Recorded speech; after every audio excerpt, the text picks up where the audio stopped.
Hey guys, this is Savannah from earthandwater.co. Today, and it's probably going to be a lengthy one, okay, because this is what I have built my entire platform on up until this point, or the past year or so. I've been kind of moving away from anxiety-based things onto more like spiritual energy type things.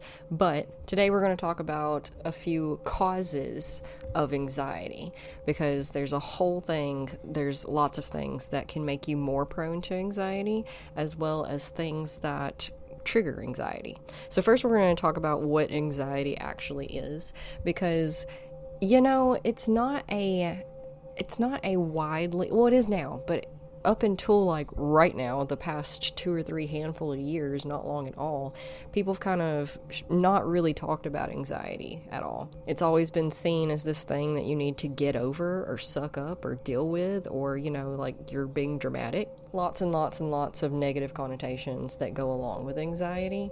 I could tell a few personal stories myself, because I have been completely riddled with crippling anxiety most of my life.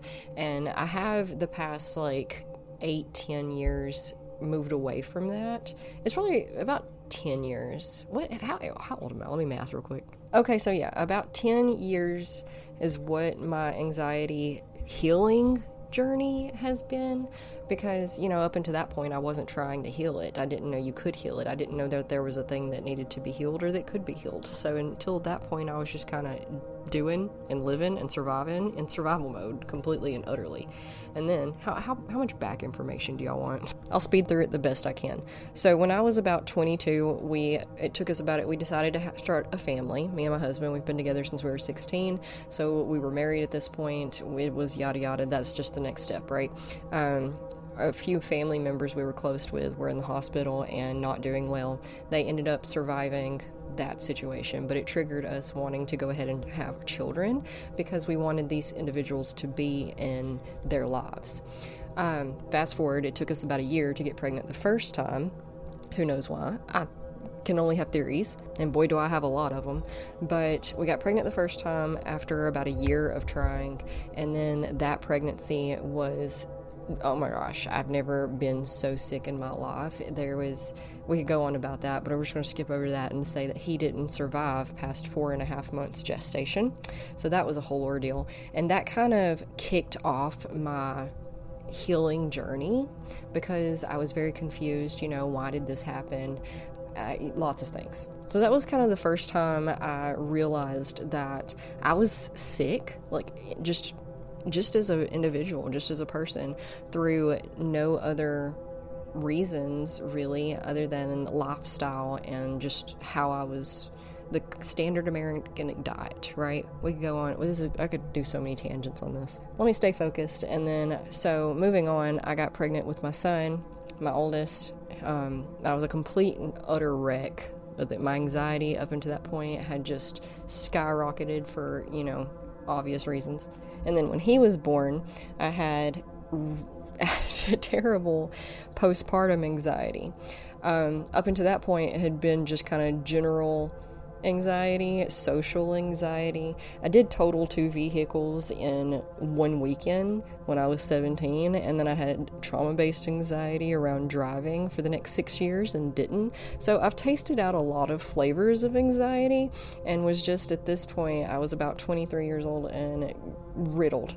Absolutely riddled, unfunctionable, could hardly anything. Could barely leave my house. Definitely couldn't drive anywhere. Couldn't go to the movie theater or a restaurant without crippling, terrifying anxiety that somebody was going to shoot the place up or something, right? It definitely got worse and worse and worse until I landed in the ER one night with chest pains that was diagnosed as anxiety. That was the first time I had ever been formally diagnosed with anxiety. It did not go well. It was pretty 50-50. That was the first time I was ever put on medication for my anxiety. It was pretty 50-50 from everybody that I encountered from that point on. Either they were supportive and great, I'm glad you're on medication and getting help, or they were and dismissive and scoffy, and I can't believe, well, what are you even anxious about? What are you even stressed about? I don't get it. So yeah, there was that. So if I wasn't already having an internal battle within myself, I had other people's beliefs that I had to navigate as well. But trying to figure all of that out, because I didn't want to be anxious. I didn't like being anxious. It was completely exhausting. It was holding me back. I couldn't talk to people, so I was lonely. I was isolated as a new mom. It just made it even worse, tons of things. And that's when I tried to really start getting into my entire 10 years from there on was just trying to figure out how to heal my anxiety, because please take this away from me. I do not want it. So from there I started reading and learning and exploring and experimenting, and I tried all of the things and threw the whole kitchen sink at it, and now I'm on the other side of it 10 years later, and I can look back and kind of tell you what I've learned. And first and foremost, so what is anxiety? It is not overthinking, okay? Sometimes it is. That is a branch of it. But anxiety in and of itself is your body's alarm system that something is wrong and needs attention. The problem is that the sirens are going off, but there's no instructions, there's no directions, and it's the same siren for all of the things. So it's the siren goes off if you're stressed out over homework, as if, bombs are headed your direction. And that's drastic, I know, but it's the same alarm system, and then you're left here to kind of figure out what's going on so that you can fix it, but you have to figure it out while there's, the building's burning.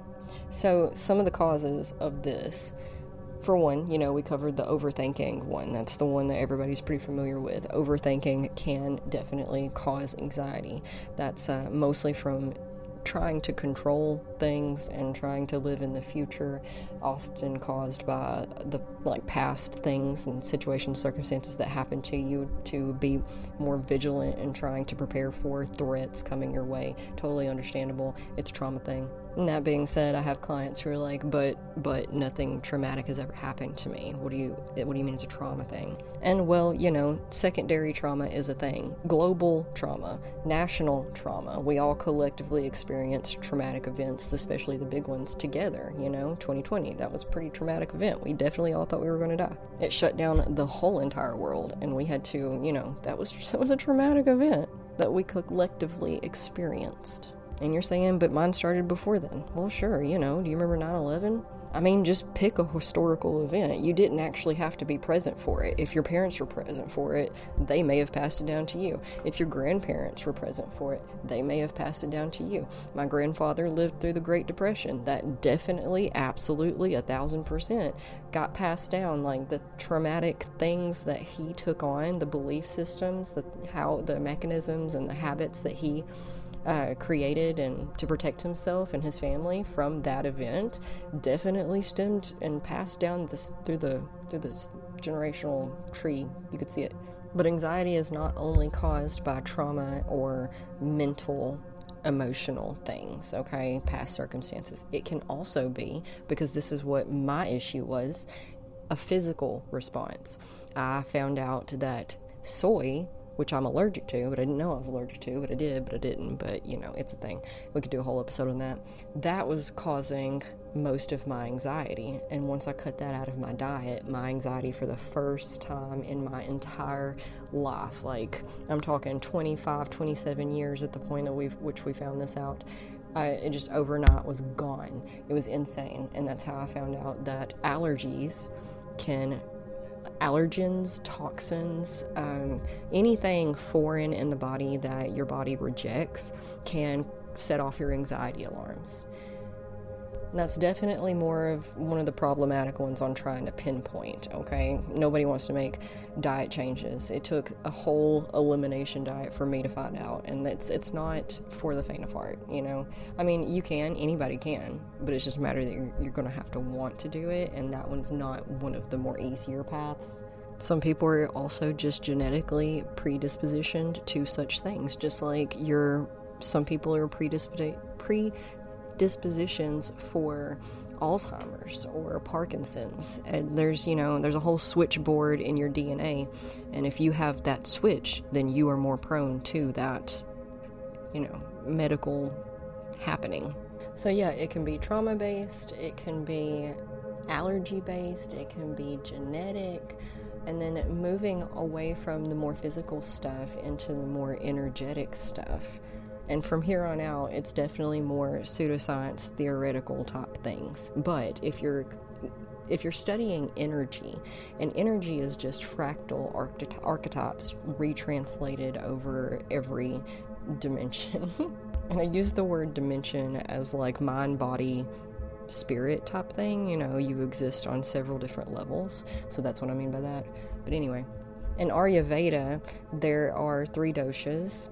And we could do a whole thing on that, and probably will eventually, but right now we're going to say that you have all 3 doshas within you, but you're primarily 1 or 2.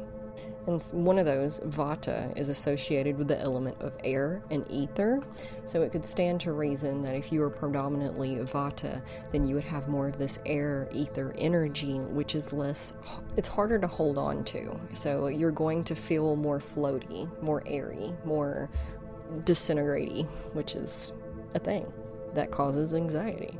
Same thing when you look at astrology. If you have a lot of air planets in your chart, then you're going to have a lot of air energy, which is, again, harder to hold on to. It's not as solid, it's not as stable. So that is a handful of causes of anxiety that you could be experiencing right now. If you can think of another cause, please let me know. I'm always wanting to expand on all of this. If you suffer from anxiety, I'm very sorry. I hope you don't blame yourself. And it's hard. We're going to get through it. I have lots of information on the blog already, and I will be talking about it eventually. I don't know when, okay? But let me know how I can help. Scoot on over to the blog, the website, and I'll link things below to kind of direct you a little bit if you're interested in ways to help combat it, because you can get on the other side of it. I don't know what to tell you. I don't know if it's healed, if it can be healed completely. I definitely still experience bouts of anxiety from here and there. It's not near like it was. It's not crippling like it was. It's not holding me back like it was. It's a very non-issue now. When it does arise, it's very rare, and it's usually because something got slipped into my food, because soy is next to impossible to avoid. But when it does arrive, I don't, end up at the hospital anymore out of a panic attack. I can navigate it, and I can very calmly be like, oh, look, I'm having an anxiety attack. Let me pull out all my toolkit and my mechanisms, and we'll get through this, and it'll be over in a little bit, because you really just gotta ride them out. But there is hope, okay? It's, like I said, it's so much better. I would consider myself almost cured. They come around like once every 3 to 5 months at this point, and it really is that spaced out, which is something that I never thought possible, because I thought anxiety was just a part of my personality, and turns out it's not, and that's great. So with all of that being said, relax your face and shoulders, take a deep breath, enjoy some meditation music right here at the end, and come join us in the Facebook group. I love you. I'll talk to you next week. Namaste.